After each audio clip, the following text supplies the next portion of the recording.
So it took me a long time to figure out that it wasn't the wine that I was necessarily passionate about. I like the business, but what it gives me is I'm really passionate about the connection between people, the connection between place and food and everything that wine brings as a connector. It's not necessarily the wine that I'm passionate about. I'm passionate about all the things that wine brings along with it. But the fact is, we've gotten to a point where people don't even have a nest egg. People don't have $1,000 in a bank account at all, and that makes people live in this like fight or flight state where you can't help your friends. You always have to be looking out for yourself, and it destroys communities. So, coming back to wine, that's a huge part of wine is building community, and within that I've just found the Bitcoin community as a group of people that has a lot of the same values as I do, as in values hard work, values building slowly for the long term, and values connection within people. Well, hello, human. Thanks so much for tuning in to the Be You Get Paid podcast. I'm your host, Amy Taylor, and I have one goal by being in your ears: to explore as many conversations and perspectives as possible on stuff we did not learn in school. You know, stuff that would have actually helped a lot more of us thrive rather than just survive as grown-ups in an often challenging and ever-changing world. As the title might suggest, this includes anything involved with knowing ourselves, understanding money, and generally anything that might offer some insight into how we can all be happier humans. With that in mind, wherever you're listening, you'll find links to some of the best resources I have personally found to help with all of those things.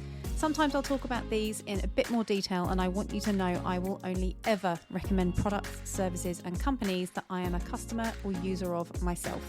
Now, we're all grown-ups here, and as such, you'll possibly hear the occasional use of grown-up language.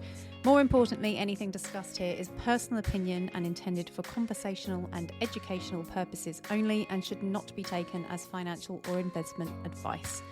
That's the housekeeping done. Let's get into what I hope is some helpful chat. So thank you for being here. It's very cool to meet you. You were someone who, when I tweeted out about wanting to speak to more Bitcoiners for the podcast, a few people tagged you.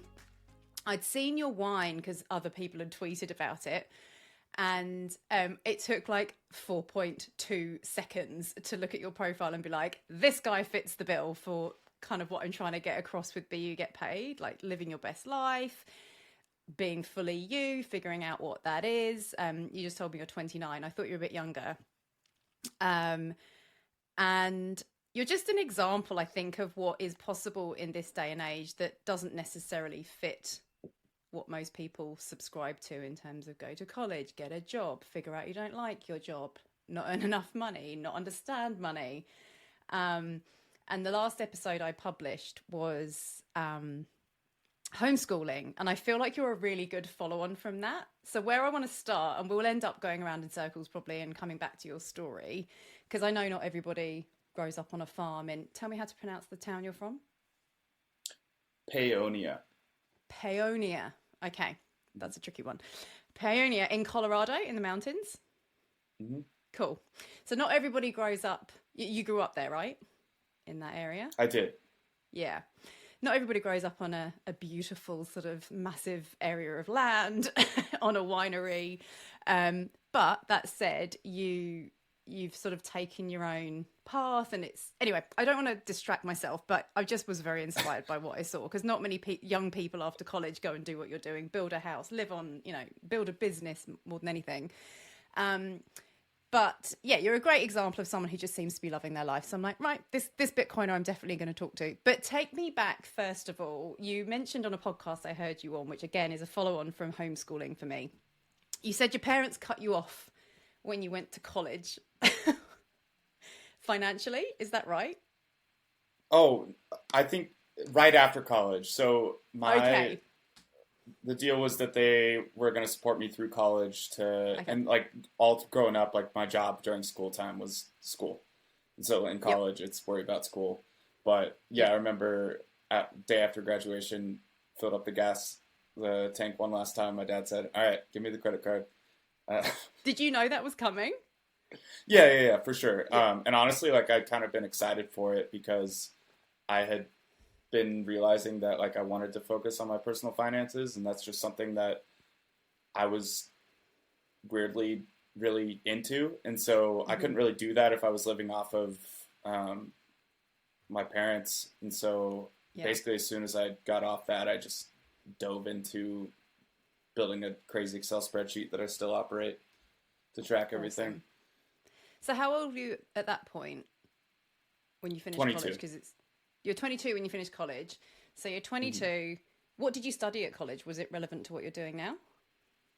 A little bit. I was a geologist. It was really just, my school was, you take a class for 3.5 weeks and then you get 4 days off and then you take another class. So you're really focused on one thing. And with geology, you go camping for like 2 of those weeks. So I took one class and was like, wait, I can do this for school. I'm gonna be a geologist. And so when you say school, are you talking about high school or college? College, yeah.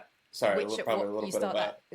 There's just different countries. Okay, it's probably university for you. There's different designations. They're the same thing, but like you're bigger if you're a university, but I went to a college, but it's the same thing. So like 18? 18 to 22. Got it. Okay. Yeah, that's the same. Same as university. Yeah. So, and prior to that, were you homeschooled or was it kind of... I went to public school. Public school. Okay, cool. Yeah. So outside of what you're doing now, pretty traditional upbringing. You get to 18, you go to college or what some of us would know as university. You study geology. And then you get to 22, you're filling up the petrol. Your dad says, give me that credit card. You're on your own. So where were you living? What did you do? Well, I got a job for a water resources consulting company, just as an intern in Denver, which is the big city in Colorado. Yep. And just moved up there. A bunch of people I went to college with, girlfriend at the time, were living there. So it was just, pretty easy right out of college. And then I moved that was just for the summer. And then I moved to a ski town in Colorado and worked in a ski shop and skied all the time that winter. And then I moved to Vietnam for a year and taught English. Wow. Oh, so you've got your travel things out of your system as well. That's good. Good to hear. I'm getting it back again. I mean, starting the winery is kind of having me little cash strap and location centralized for the last 5 years. But I got for sure. That was a life goal, was just ski bum, then travel. So got that out of the system. I can understand that. Yeah. It's interesting, actually. Side note, I was listening to you talking about how I think Pinot Noir is your focus wine, or your sort of the one that grows best where you are. I lived in Queenstown, New Zealand for a while as a result of initially going there to do a ski season. And Central Otago, probably one of the leading other regions for Pinot Noir. So that's the extent of my wine knowledge, to be honest. So when I was listening to you, what I loved was when you said, and I'm jumping around the things that I wanted to ask you, but it's just kind of segueing in. You said someone in Texas asked you, how do we get Pinot Noir to grow here? It just won't grow here. And this is where what you do and my lens for what I'm trying to achieve to bring Bitcoin to more people is, your answer was, just make Texas wine. Stop messing with nature and let it express itself. So talk to me a bit about what made you want to start a winery, because those kind of value systems underneath what you do is just perfect for me. I just think it's such a great way to live. And it's obviously why you then understood Bitcoin or feel the way you do about Bitcoin. It's certainly why I do. So yeah, tell me what made you want to start a winery and how that went. I always knew that I would have my own business or figure out something. I didn't really ever plan on working for people. Knew that was going to be the case getting started and everything, but I grew up with my dad, always did his own thing. My mom was a stay-at-home mom once I was born, and so I kind of just always had the idea that I'd find something to do on my own. And I tried a couple like little small businesses. Basically, when I lived in Vietnam, I realized for sure that I wanted to be an entrepreneur or businessman, whatever it was, and started a couple small businesses when I moved back. And then those didn't really go anywhere. I was hating my job as a geologist, realized there was no real career path there as far as having my own business and actually doing geology. And just was on the phone with my dad one day like normal conversation, and he had been making wine as a hobby for ever since we moved to Peony. And so he made really good wine, and I knew that he didn't really know what he was doing at all. So I kind of just said, that's a good idea. I'll go for it. Because if you figured it out, I'm sure I can. And a couple months later, I was doing the paperwork to start a winery. So really, it was always something that, like, I think it was like my fallback option to move back home and do something. I always didn't think I would move back home until I was like 40 with a wife and a kid. But here I was, 25 and single, moving back to a 2,000 person town to start a business on the farm. Wow. So when you said you'd move back home, you mean to your hometown, which of 2,000 people, I can't even imagine how remote that must be. Like I can imagine. I've been to remote places, but so your dad or your family obviously had land. They had space for you to do. My dad's life dream was to live on a farm and grow all his own food. And so he, like I said, built houses his whole life, and at 54 sold everything that he'd amassed and bought this farm, basically. And so I grew up on the farm working the fields, and honestly wasn't a huge fan of farming. Probably because I was forced into it, and it was, you rebel as the son of a farmer. But I also knew it was a pretty special place to be. I mean, we're right on the river, surrounded by other orchards. It's an awesome town. It's just small, and there's so much good food and good people that move here to create their own thing and just kind of live and not be bothered by anything else. So it's a great spot. Like I said, I always thought I'd move back here. I just didn't think I'd do it until I was older. Yeah. That's very cool. It sounds so wholesome. And I think it's one of those things now that people are... I have mixed feelings on it, because my partner and I have talked about, it would be so nice to have more space. But unless it's something where you can... It's either a labour of love, because it's a lot of work having land as a farmer, whether it's a working farm or just a lifestyle. You've got to want to do that work. I think a lot of people now are starting to think, I want to grow my own veggies and have all this space. But if you've got a full-time job, you've then got to come home and spend your weekends doing that. So I think people possibly have a bit of a fairy tale fantasy of what that looks like, but it's something you knew. But I love the fact that I actually thought your dad started a wine business and you kind of just took it and grew it. So it's cool to hear that it was actually your idea, and you kind of saw that he had, it's just everything I love. Like he had a passion and a skill, I guess, and you kind of brought the business mind to it to turn it into something much bigger, which is very, very cool. And you're getting to do it with your dad. So you moved back, and you tell me about building the house, because I saw that tweet and was like, oh my God, this is amazing. Just to step back real quick, I've seen a lot of people move here that want to own a farm, and it's their life dream and everything. It's just like it was my dad's. So like I've both lived it and seen it secondhand, and most people don't last. My dad's 75 and still works 8 hours a day on the tractor and doing physical labor, but that's what he loves to do. So it's not a huge deal for him. Like I said, grew up knowing that it wasn't necessarily for me. So I like the wine and the business side, and the farming stuff I still leave up to him, honestly. But since my dad built houses his whole life, I've also spent not a ton of time, but I've also built things growing up. I mean, that was my summer job, was always on the farm, and sometimes there were sheds to build and all that kind of thing. So I had started the winery in 2019, made my first batch of wine, was still working full time as a geologist, and living in Denver, so 5 hours away from Peony, and commuting home once a month to make the wine. The thing with wine is it takes at least a year, maybe 2 years, depending on how long you want to age it. So I started the winery in 2019, invested my entire life savings, and then didn't have anything to sell for 2 years. No, I didn't know what I was doing, so I didn't know if my wine was good.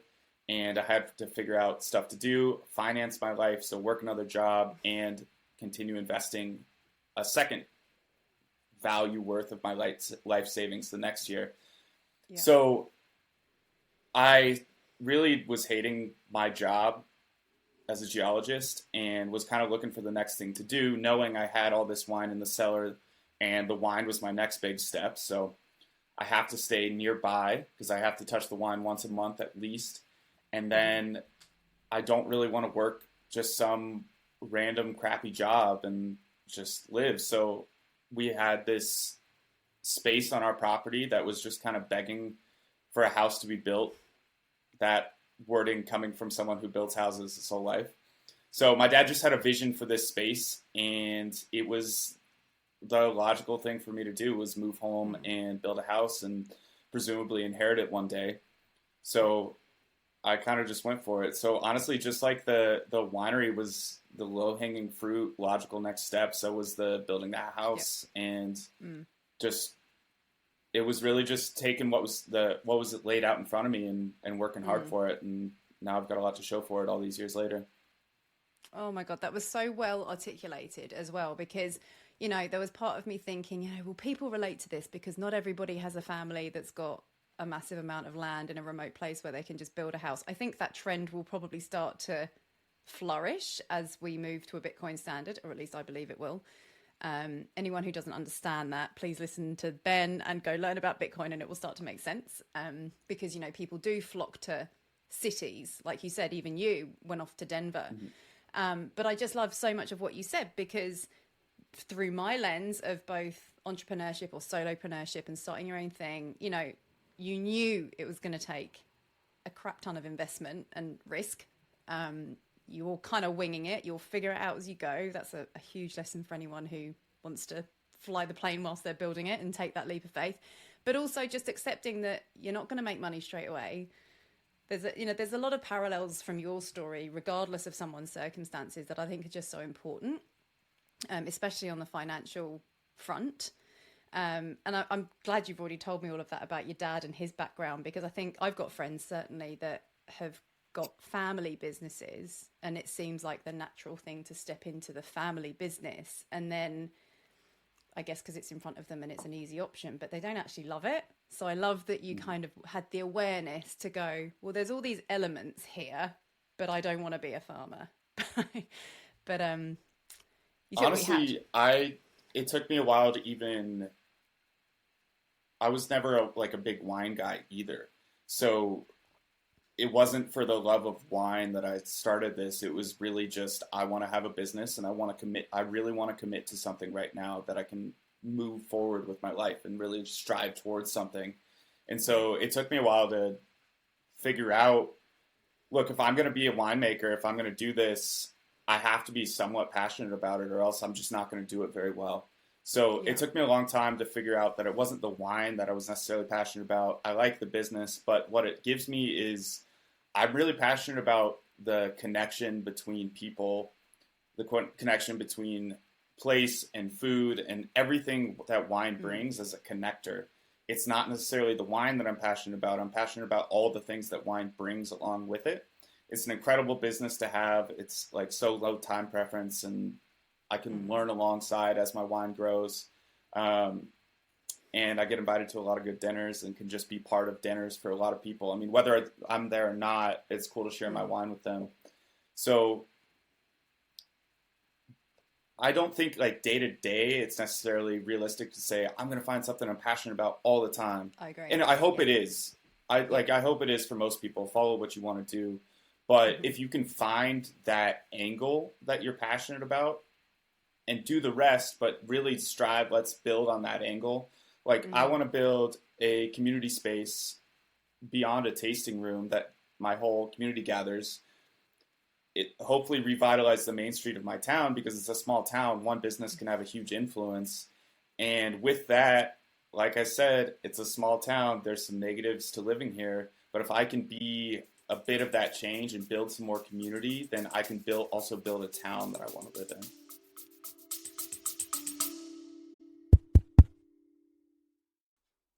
Now, are you someone who has swallowed the orange pill and going big on Bitcoin?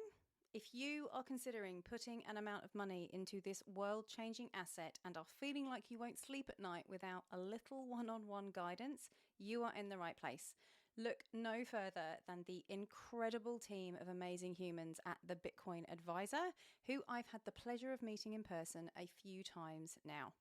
Entrusted with managing over $1 billion, that's a B, not an M, $1 billion in assets they've been responsible for, the team at the Bitcoin Advisor have been serving clients since 2016 with buying, securing, very, very important. If you don't know what that means, you definitely need their help. Buying, securing, and or managing your Bitcoin on a bigger scale, particularly if you have family who don't know what to do in the event that you very sadly get hit by a bus. You need these guys' help, trust me. I will admit, understanding Bitcoin from scratch is not easy. It is overwhelming, and you'll be shortcutting hours of reading and learning and podcasts and articles and all the things if you try and do all this yourself, especially if you try and do it in a hurry when the price starts taking off and the FOMO kicks in. I keep saying that because it's true. You're human. It will. So book in a chat with these guys before that happens.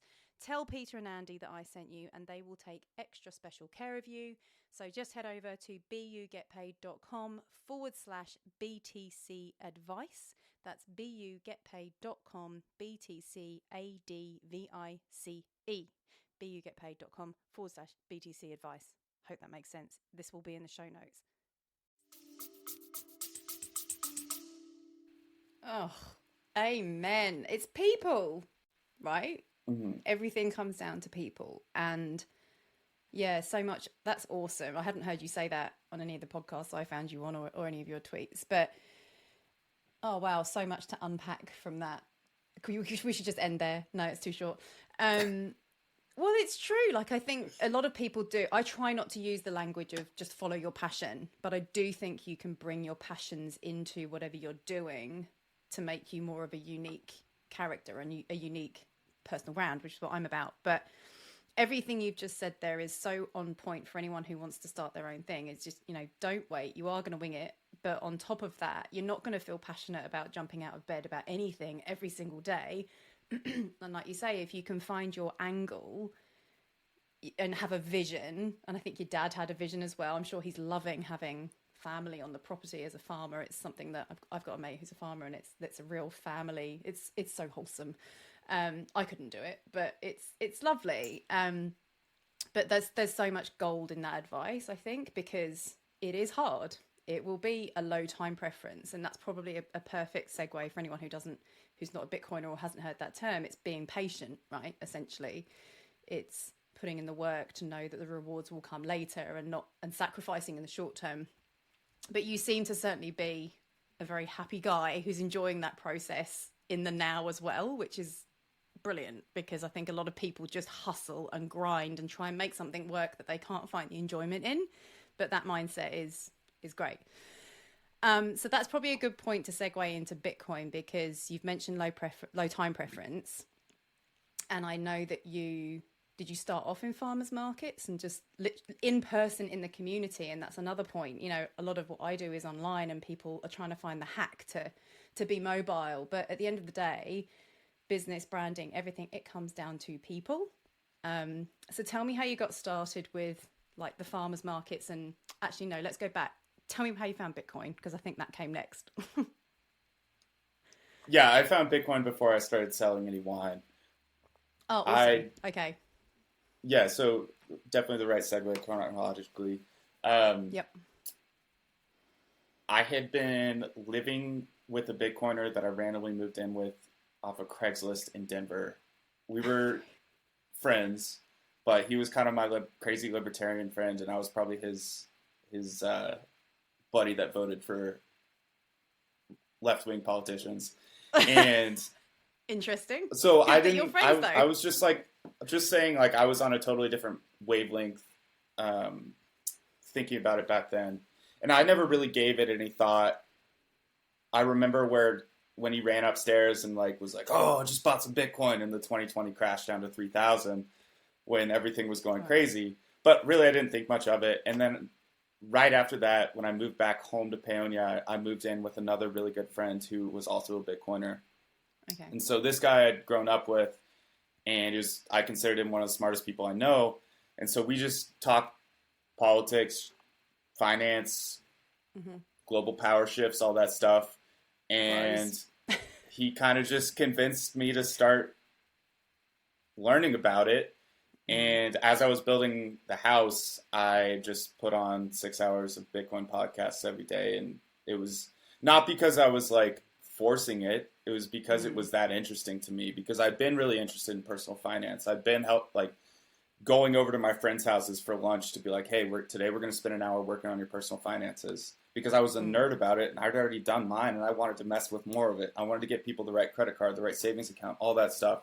So it was definitely something that I just kind of dove into, and it fit. I mean, growing up in this farm, like on a farm where my dad works for everything that he had, the low time preference mindset of buying something that is insanely undervalued and holding on to it was easy. I mean, that also with the wine is the same idea. It just kind of came naturally to me. I've never been much of a gambler when it comes to money. So just the mindset of saving my money in something that can't be debased was super natural. Yeah. And in your investigation, you mentioned that you'd kind of naturally had an interest in personal finance and self-teaching, I guess, or self-educating in personal finance. Had you ever stopped? Because I think it's definitely my journey. And I think for a lot of people, prior to going down the Bitcoin rabbit hole, learning about personal finance never involves the question of what is money, or how does money work? Why do we have money? Especially from someone on a farm who perhaps bartering is still something you might do from time to time. I don't know. Or in small communities, you sometimes find that people still do that. So did you... I traded when you would go, yeah, I bet. Love it. But when you were, prior to finding Bitcoin and you were learning, self-educating on personal finance, did you ask the question, what is money? Or was it Bitcoin that made you do that? I listened to a couple podcasts about it, but it was never a focus. Yeah. So I had some context in the history of money, which was super helpful in learning about Bitcoin. But one of the bigger things was I was always looking for I didn't want to take on risk outside of what you need to do, quote unquote. And so I was never stock picking. I read a book about investing. I was like, well, I'm never going to be able to put in that much time. So just index funds, high interest savings accounts, and kind of just automate everything and budget and save money, and you're good. And so then learning about Bitcoin, well, first of all, my high interest savings accounts lost all their interest rates. So they went down to 0 in 2019. And so I was like, okay, so this is kind of rigged. I can't keep up with inflation just by saving money. Yeah. So then started learning about Bitcoin because the floor got ripped out from under me, and realized that all the money was just a scam at this point. So opt out. And with Bitcoin, I can just save money and keep it simple. And it's not stock picking. It's learning about money. Yeah. And you said something just there. Inflation. So what was your understanding of what inflation was in simple terms prior to Bitcoin? This was like the ultimate boogeyman for me, and the hardest thing for me the last wall to break before I finally totally understood Bitcoin. I just took CPI number for what it was. And then as I started learning more and more about Bitcoin, obviously you learn that that's just totally manipulated. Nonsense. And you also learn so much about how, price inflation is so psychological. If we all think that prices will go up, they will go up. And I was listening to these NPR, National Public Radio, very left-leaning modern monetary theory thinking people that were just gaslighting me into thinking like inflation's in my head, and if we just don't believe it, it'll go away. And then with Bitcoin comes, I learned that they changed the definition in the 1980s from monetary debasement to price inflation. And once I got that, and once I got the natural state of the world is technology improving, thus giving us deflation, from Jeff Booth's Price of Tomorrow book, that was the final click for me. Yeah. So because it's interesting, like a lot of guys that I know, I'm 40, you're obviously 10 years younger, but I think this sort of 25 to maybe 50 age group that I seem to sit in, which I know is a big broad range, but it's usually, I find, men who are, especially in relationships, heterosexual relationships, we have to be so PC these days, are very interested.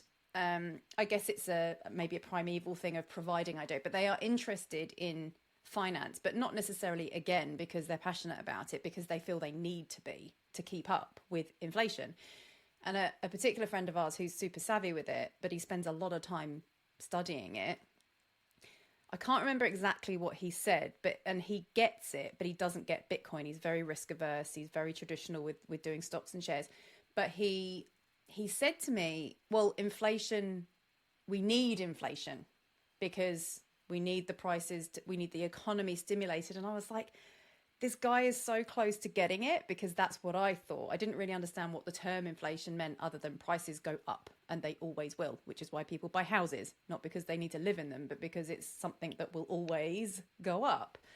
And so for me, it was understanding eventually, after a lot of brain fog and I don't really get it. And then it just clicked. It's like, well, if they increase the amount of money, it's like anything with supply and demand. If there's more of it, it's less valuable. It's that simple. Plus finding out that CPI and these figures that you see that aren't interesting to most people is just completely made up. Like things aren't going up because CPI is this. It's like, well, my fuel for my car that I drive to work has gone up by 30%, or in your case, as a farmer or someone with a business, everything I need to produce my product has gone up, which means my profit is less. So how did that click for you? I know you say inflation was the final piece, but how did that sort of flip in your head to what it actually is? I had a lot of the same issues as your friend. I mean, if you really like listen and learn about modern monetary theory, those people all say that deflation is bad. What they mean is disinflation is bad, and that's the amount of money. I can't even totally explain that. Like, you get into the fiat system and you're just constantly bombarded by these new words that you have to figure out, and then figure out all these background things. It's just this like quagmire of misunderstanding that is, in my opinion now, is built to dissuade us from learning about it. And so one of my the biggest issue was, we need a world where prices inflate, otherwise people aren't going to buy things.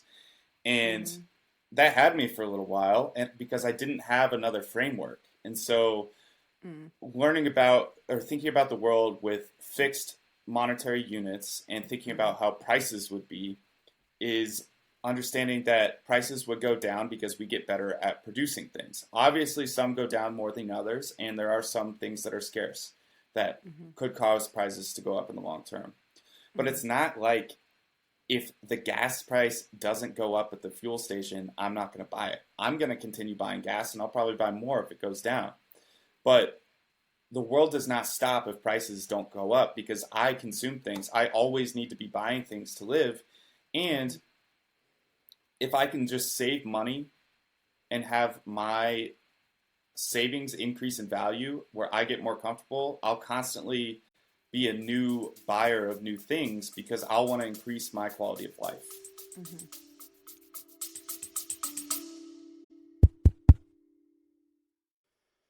So what does it even mean to be you and get paid? Well, in short, it's embracing the opportunity available online to earn a living around your life, and not the other way around. I'll give you a moment to let that sink in. Ready? In other words, to build your own dreams instead of someone else's. And for me, it took the sudden and unexpected loss of a very close family member back in 2013 before I took that kind of cliche statement seriously.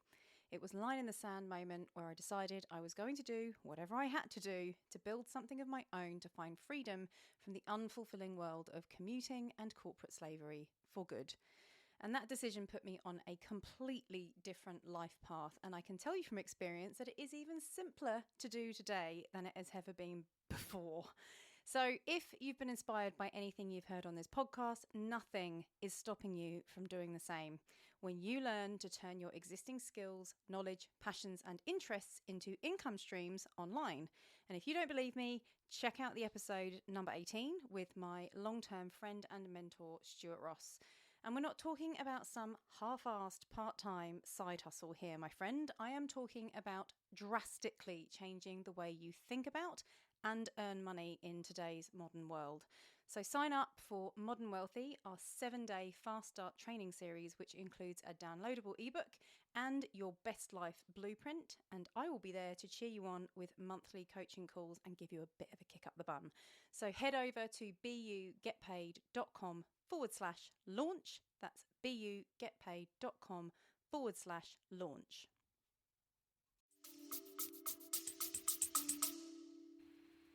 Yeah.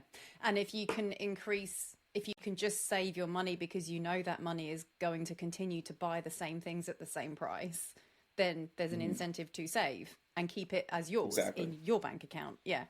So that's where go on. That's where he probably gets stuck, because he's like, well, why would I spend money if my money gets more value? I'm going to be more incentivized to save. And the truth is, you will, 100%, especially if there's like a transitionary moment. The first little bit, so many more people are going to be incentivized to save until they build up that nest egg.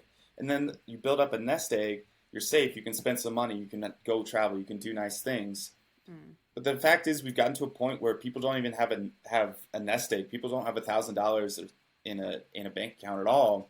Yeah. And that makes people live in this like flight state where fight or flight state where you can't help your friends. You always have to be looking out for yourself, and it destroys community. So coming back to wine, that's a huge part of wine, is building community. And within that, I've just found the Bitcoin community as a group of people that has a lot of the same values as I do, as in values hard work, values building slowly for the long term, and values connection within people.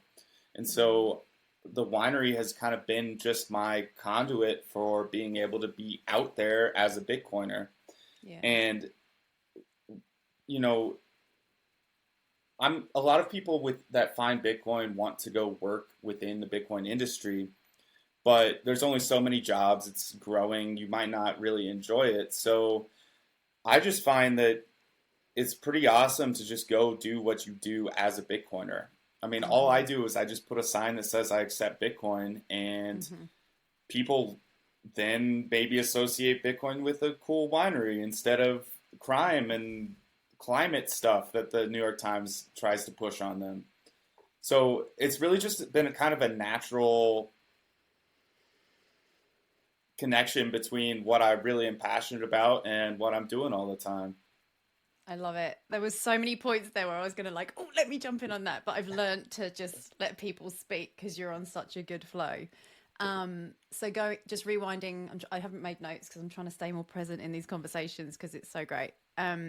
What you said, let me rewind, let me think. You said about money when you were talking about inflation and how it's so complex to understand, and you think possibly it's been designed that way. I do think there's an element of that if we go dark and conspiracy theory. But even if we don't, and we just say it is complicated, there are way too many layers to it. And I think with what you do with wine and the parallels and the simplicity of nature is such a great lens to look through Bitcoin as money as. And Jack, Mallers and Dorsey, in their recent interview in Jack Mallers' new podcast, which was very long, but it was the best conversation. And how Jack Dorsey, is a barefoot hippie living in Bali. Love the guy, founder of Twitter, for anyone who doesn't know. I think what you're getting at is very similar. It's wine is a simple process, not easy, but very simple. Leave it alone. All the wine you make is natural, preservative-free, which I've been buying preservative-free wine for a long time because you're right, it does no headaches the next morning. I've heard you say that for anyone who's listening. A lot of my friends should be pulled into this episode just because it's got wine in it. You say about leaving it alone and keeping it simple and as close to nature as possible, which is why you told the Texan guys, make the wine that works in Texas and keep it simple, work with nature. And Jack Dorsey was saying a similar thing about money. it's just become so removed from a natural thing that allows people to interact. You're right, it's now causing us all to be so divided. And I don't think people have joined the dots between money being the issue. We're divided about all this other stuff, but communities are falling apart and society breaks when people just don't work together. And we reduce ourselves to this animalistic, angry behavior because our basic needs are threatened. And you kind of touched on that then, with people don't even have enough money. They can't draw on enough savings to cover a health emergency, right? And community, that's what we're here for. We're human. Like, animals don't necessarily build communities the way we can and trade, and they work probably better together than we do at the moment. So tell me when you started, and you're right about the Bitcoin community as well. A lot of people are looking for jobs in Bitcoin because they get so passionate about it. But I'm trying to do what you're doing, which is just introduce it to what you do anyway. And a lot of what I do is just coaching around getting people to know themselves better. Not necessarily everyone has to start a business, but just figure out what works for you. And Bitcoin as money just fits into that when people get that, the freedom piece, the personal expression piece. So you start going to farmers markets. You say you accept Bitcoin. What kind of reaction does it get? I mostly just kind of got the nudge as like two girls were walking by and be like, "Oh my God, Bitcoin, we should tell your brother about that." Okay. And it From wasn't like younger too people? serious. Yeah, like Okay. 20-year-olds. And Yeah, okay. then I would also, the most common thing would be a bunch of like baby boomers coming up and be like, "Hey, you better be careful there, boy. You know it's down 50%." I'd be like, "Dude, it's down 70% and I'm buying more. Like, you obviously don't understand this. I don't need Right. your patronizing right now." Awesome. And so that was all well and good, and that was for a while. That was all I got. But then I started getting Bitcoiners coming up randomly. One of my favorites is this woman came up to me, tried my wine, liked it, but then saw the Bitcoin sign and was like, "Oh my God, Bitcoin, you have to talk to my husband." And Wow. all I got that was like, "Okay, your husband has gone insane just like I have because you figure out Bitcoin and you kind of go crazy. This is the most important thing in the world. I have to tell everyone for like a couple of years." And he doesn't have many Bitcoiners to talk to it, to talk about it with, because I mean, I know Mm. I lived with Bitcoiners and still didn't feel like I had enough. So she's heard enough, and so she brings her husband over, and we talk for a little bit. And then we grabbed a beer like the next week, and then a couple of weeks later or like a while later he was in town, and then I saw him this summer as well. So we've just maintained a friendship there. But more and more Bitcoiners come up, and That's so cool. people are curious, and there's a lot of just the nudging as well. Just look, Bitcoin. But there's also people that ask questions, Mm. people that are into it. That the coolest thing is the people that have never made a Bitcoin transaction before, but are super into it. So Yeah. I had to, Yep. I never used the Lightning Network before I started doing this. I had no reason to. And so I had to teach myself that, teach Mm-hmm. myself how to teach people how to use the Lightning Network. And Yep. that's been pretty cool, being people's first Bitcoin purchase with Bitcoin. Yep.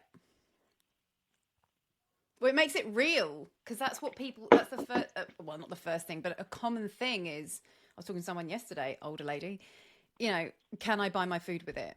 Yes. Yes, you can, providing whoever you're talking to or buying from accepts it in the same way that as long as the person you're buying from wants dollars or whatever your fiat currency is, that's all that matters. That's very cool. And the other thing, from a monetary perspective, is you tweeted recently, people ask why you have, and this is more of a brand, building your personal brand. Again, whether it's intentional or not, you've done a really good job of that. You said you took a picture and said people ask why there's a big truck on your label with Peony wine. Peony Lane. I don't think I've even mentioned the name of the winery yet, but Peony Lane? Peony Lane. Yeah, I make natural wine in Colorado. There's a Peony Lane. picture of a truck on the That's right. label.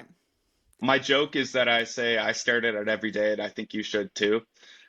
But really, there was basically this truck that ran for 60 years, just cool truck, dump truck died outside my childhood bedroom window. We just left it there and have now planted a vineyard behind it. Hmm. And that truck was on my dad's original wine label. And so I kind of took a Okay. lot of the elements of what my dad did. He sold wine for like 2 years, otherwise, it was a hobby. I took elements of his Yep. label, his brand, and made it my own. So, like, made it a lot more clean, kept the winery, kept the kind of font and style and everything, because I want to give an ode to him. Hmm. I mean, I wouldn't be here doing this if it wasn't for him Yep. achieving his dreams and also helping me along with this and getting me going. So little odes to him like that are fun. Um, but on Yeah. the Bitcoin commerce thing is it's super important to support your community, I believe. You want to have people that are producing things that you want close to where you are in case there's ever a big issue. Like we saw Mm. supply chains get super wrecked in 2020. If there's ever an issue with major supply chains, you want to already have dialed who you're going to contact. And you want them to actually still be in business so that you can get whatever you need to get locally. And then layering Bitcoin on top of that is just money that can't be debased. So it helps out your local farmer more if you can help them build a Bitcoin stack or educate them on on money and Bitcoin's the ultimate element of that. So I Mm. see spending Bitcoin and using it as like a super anti-fragile practice, getting good at using it and actually knowing how to do things in case something goes wrong and you need it in a pinch. It's good to know what you're doing. And two, if you can get people educated on it, they're more likely to be there in the long term as a successful business, providing the things you need because Bitcoin is that life raft for people. Oh my goodness, so well put. Um, yeah, there's, and I think that's again we started just before, or we were talking about the truck, which took you into that. Um, when it comes to making money, building a brand, that part of our conversation just started with storytelling. Like I'm asking you about the truck, and you've again taken it back so brilliantly to real life, real people, real communities. And it's like a lot of people, when you sort of, I mean, I don't watch mainstream news, but I think people just overlook that part. I've certainly had a lot of clients and students that I've worked with when it comes to learning marketing who just want to make money. They just want to make money online. And it's like, at the end of the day, it's an online version of, yeah, making money online is just more commerce. But at the end of the day, it all comes down to people.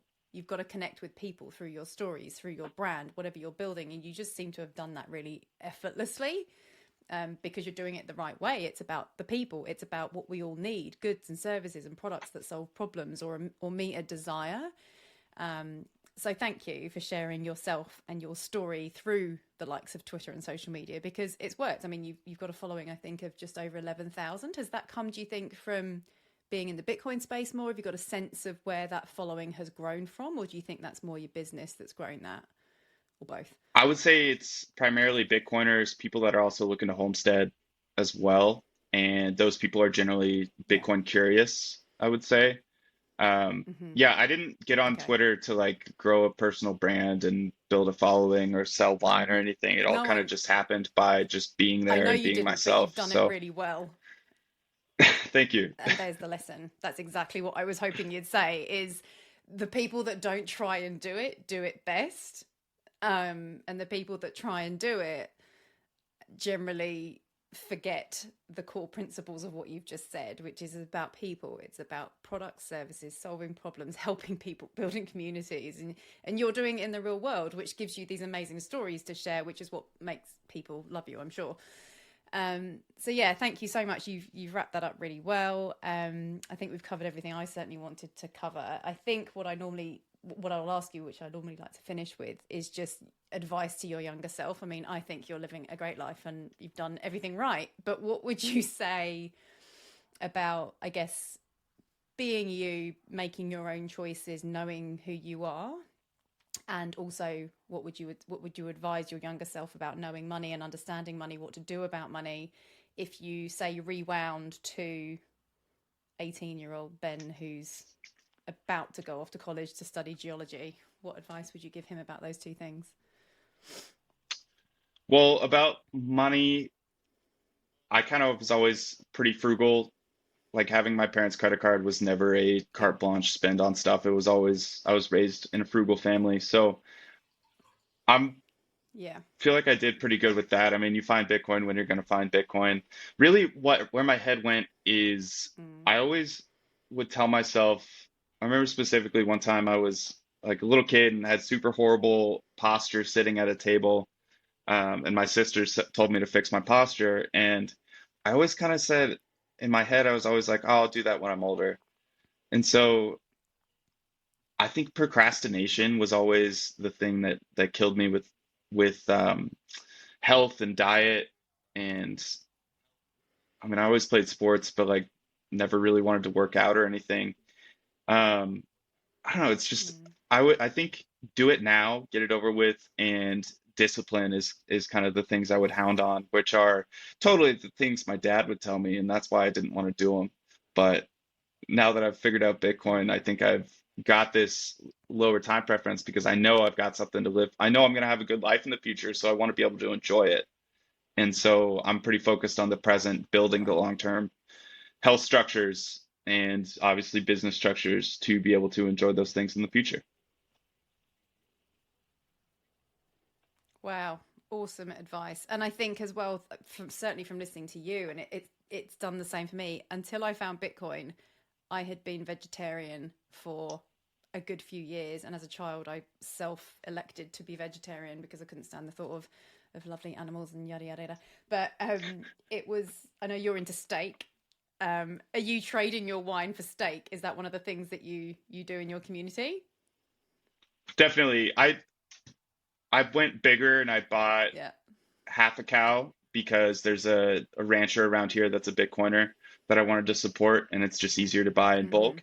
But at these farmers markets, Mm-hmm. I trade for all kinds of things. And like I come these days, Yeah. mushrooms, ceramics, a custom cutting board, all kinds of veggies, meat, cheese, like ham, beef, chicken, like Yeah. everything I can get for wine. If I really was like diligent, Yeah. and it's hard because I'm on the road a lot doing these farmers markets, but if I was really diligent, I could just not spend money on food and just pay for everything in wine all summer. Because where I live, there's so much good food, That's the and problem. going to these farmers markets, you're just in the nexus of Yeah. that, and people want to share what they make, and I share what I make. So Mm. I think if you're generous with producers and you just become friends with them, they want to share what they do with you, and that a lot of times it results in really good food.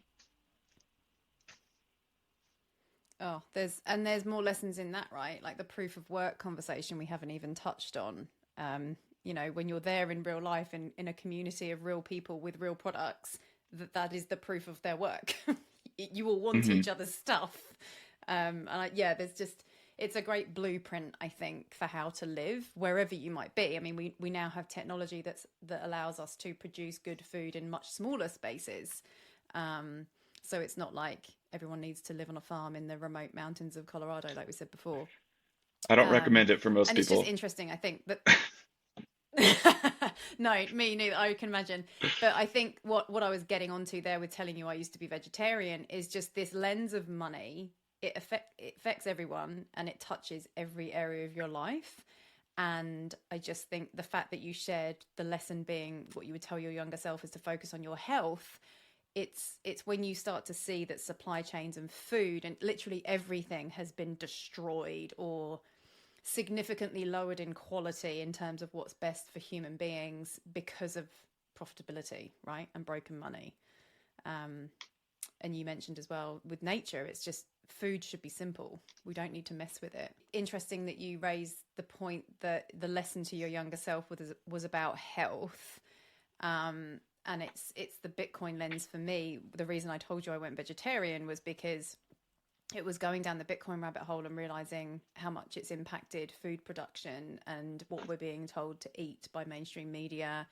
And, I've jumped from being vegetarian to eating meat again and very simple food. Like meat and vegetables, and farmers market purchased fruit and vegetables, you know, and it's mind blowing when I think back to the kind of stuff I was eating. I didn't think it was bad, but health and what we eat can be very simple. And you seem to have definitely gone down that path too. Obviously, you're a farmer, but yeah, Yeah, but when I was a simplicity kid, is best. my parents' deal was to like eat all the food they grow, and it was really Yeah, always like you grew up as with high that. quality ingredients as you could get. But Mm, I'm someone who likes to rebel, and so I rebelled, and my form of yes. rebellion was like eating crappy food or just not eating. And so I realized Yeah. in college, I think it hit me, I developed somewhat of an eating disorder where I would hit a point in my meal where if I knew if I took one more bite, I would have to go puke. And so I my nutrition was really lacking. I Mm, didn't really know what to do. All I kind of figured out was if I had I mean, it was all in my head. All I had The only thing I figured out how to do is if I can just have one, like a portion, like my meal is a burger instead of going to the all you can eat place and getting a bunch of different things. It's like if you can just focus on this one thing, you can finish it and you're yeah. going to be fine.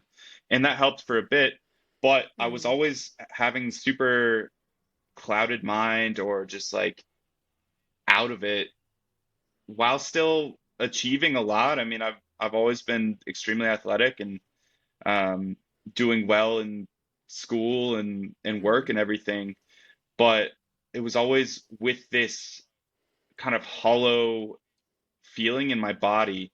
And so in 2022, my goal or my focus for the year, which is vague, but it's something I really wanted to improve on, was my health, because I knew that if I wanted to take my business to the next level, I needed to take my body and my mind to the next level to really be able to support myself because I felt so hollow. I felt like, oh, everything I've achieved now is great, but if I keep like I would just be so much further if my body and mind were working the way I would like them to work. And so there was a beef mm, initiative, which is like local rancher support your local food system, um, slash Bitcoin slash a lot of other things conference right nearby me. And I gave a tour of my winery for that, went to it, met a lot of great people. And there's these two guys called that have a podcast called the Meat Mafia, and they cured some yes. diseases of theirs by just eating beef. And so they came to my house to try wine, and I got to meet them and was just like, you guys are the most vital, like you have the most vitality of any person I've ever talked to. What are you doing? And obviously Yeah. they're just eating a ton of beef. Yeah. So I started eating a ton of beef. My brain fog went away, and I don't know what I'm doing when it comes to diet, but like I've cut out pretty much carbs, or I've cut out bread, I guess, processed foods, and focus on just whole foods, much to my mom's delight. She brings me raw milk every week just because she's so psyched I'm finally eating healthy. So that helps. But it's been such an Wow. unlock that I really wish I'd figured out health earlier. Yeah. Right. And that's the perfect explanation as to what you were saying about discipline. But it again, as you're talking, I just keep thinking about the parallels with that Jack and Jack conversation about money should also be simple. Basically, anything in our lives as humans that we've added so much complexity to, i.e., removing as far away from nature as possible, or the more layers we add between us and nature, the less it works. And fiat foods is an example, and fiat money is the same. And the two are absolutely linked because it's like our food has been debased, right? The quality and the hardness of how good it is for us just isn't there, and money's the same, and they're 100% a product of one another. So I love what you're saying about food. It's great. 100%. And it's all like this. It's funny. It's all this like grandpa advice that you would get from two generations above you with all that life experience. But all these Bitcoiners are figuring it out Yes. and living their best lives, or figuring out how to be on that path. And I think a lot of it has to do with you're not worried about money so much anymore. You're not worried about making it in the future. You figured out Bitcoin, you Mm, figured out money. You kind of realize how early it is, and you're probably going to see a lot of gains. But also you just have something, you have a bright hope for the future because you see that money was such a big problem for the world. And if we can just fix money, so many of the problems that we have that people are just like frozen in fear by will be fixed. So it's this hopeful sense Hmm. that lends to wanting to invest in your present to build for the long term instead of just being living for the dopamine hits and not worrying about things and partying all the time. So it's funny seeing all these young Bitcoiners become grandpas Yeah. before our eyes because I mean, I have definitely.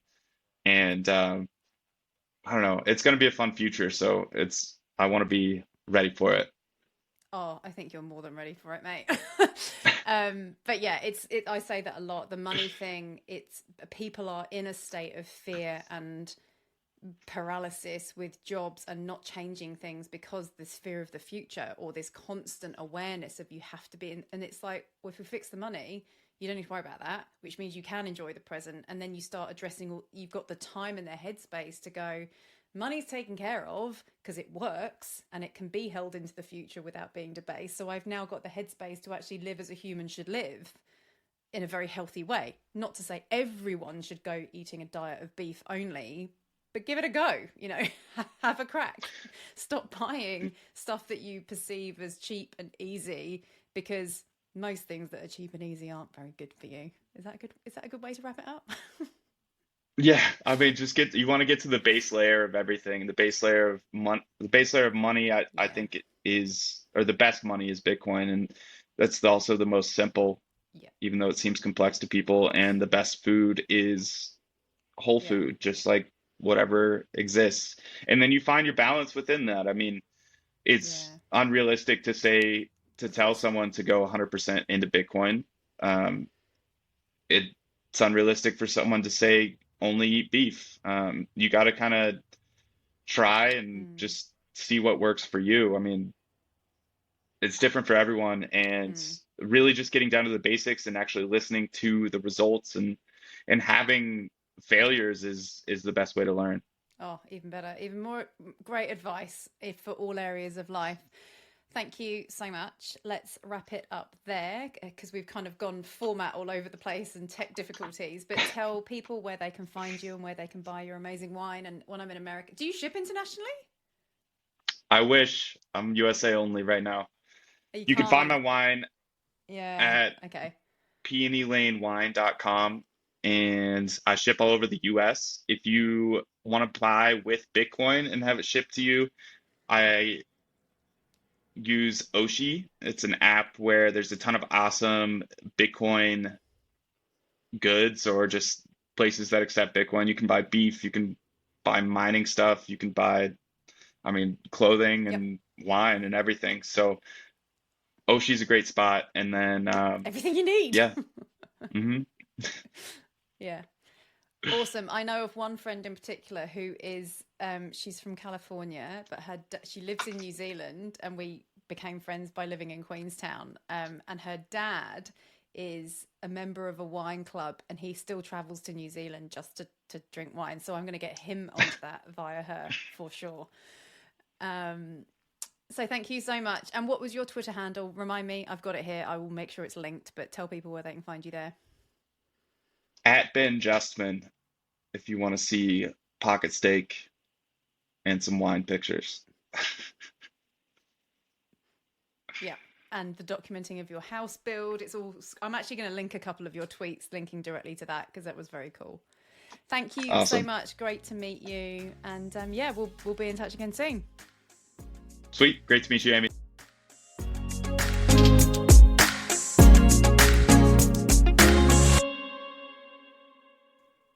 Hello, my friend. As someone who's not the best at finishing the things they start, thank you so much for making it to the end of this podcast. I hope you found it helpful. Maybe it piqued your curiosity on something new, or even just made you smile for a few seconds. If any of those things apply here, then all my regular tech challenges and tantrums are well worth it to get this to you. If you heard anything at all that you think could help just even one other human being, there's a couple of things you can do that I would really and truly appreciate. Firstly, you can follow or subscribe wherever you're listening. On most podcast platforms, this is usually just a case of hitting a follow button or a plus sign on the main show page. This means you'll never miss an episode, which is hopefully a win-win for us both. Secondly, if you're feeling really generous, you can leave me a 5-star rating or review wherever you're listening. And lastly, feel free to share an episode with a friend on social media with any thoughts, feedback, suggestions, or even criticism. It's okay, I can take it. Just tag me using the handle @AmyTaylorSays to make sure I see it and can thank you personally.